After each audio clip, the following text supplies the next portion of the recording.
आज आमर ब्लॉक स्तरीय प्रथम दिवसर कार्यक्रम आज शुभ उद्घाटन होती।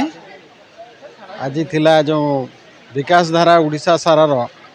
जाति एवं जनजाति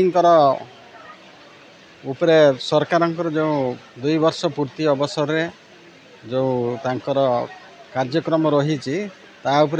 आधार करी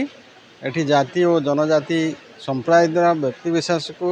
एकत्र करी सेमानकर उद्देश्य रे ए सभा आयोजन कराइतिला एवं उड़ीसा सरकार तांकर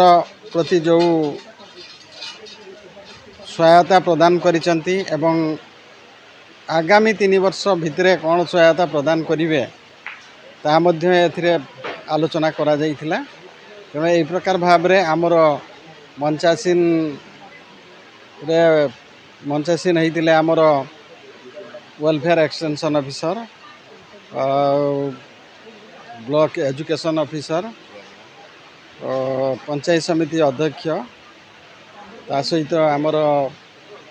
अतिरिक्त गोष्ठी उन्नयन अधिकारी ग्राम पंचायत डेवलपमेंट अथॉरिटी आउ अन्य आमर जो ओडिशा लिवलीहुड मिशन रो जो कर्मकर्ता माने उपस्थित रही समस्ते किछि किछि वक्तव्य रखिथिले एवं जाति जनजाति को उद्देश्य रे सब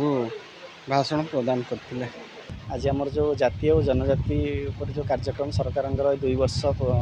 सफलतार पूर्ति उपलक्षे जो कार्यक्रम होता से आमर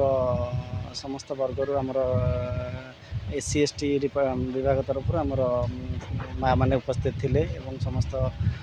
SC ST रो जो वर्गर लोक मान रहे से उपस्थित थिले आमर ब्लॉक रो समस्त कर्मकर्ता उपस्थित थिले BO sir BDO sir ABDO sir GPDO madam WO sir समस्त उपस्थित थिले एवं यही कार्यक्रम रे आमर जो माँ मैंने उपस्थित थिले तांको गोटे वार्ता दिया गला जे कि आमर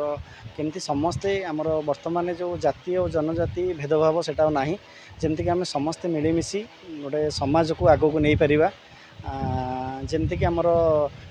जेमती अच्छी कथार माँ मानकर माँ हेले पाठोई देश जीव आगोई तो से माँ मैंने केमती समाज मुख्य स्रोत सामिल हो पारे जमी आमर आदिवासी जनजाति और हरिजन लोक मैंने केमती आगू को आसीपारे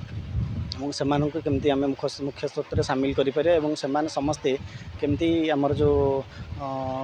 आम लक्ष्य करते प्रथम रु पंचम पर्यंत प्राय पिला ड्रप आउट हो जाती शिक्षा क्षेत्र में जमी से आगू आसीपारे आ पाठ पढ़ी पारे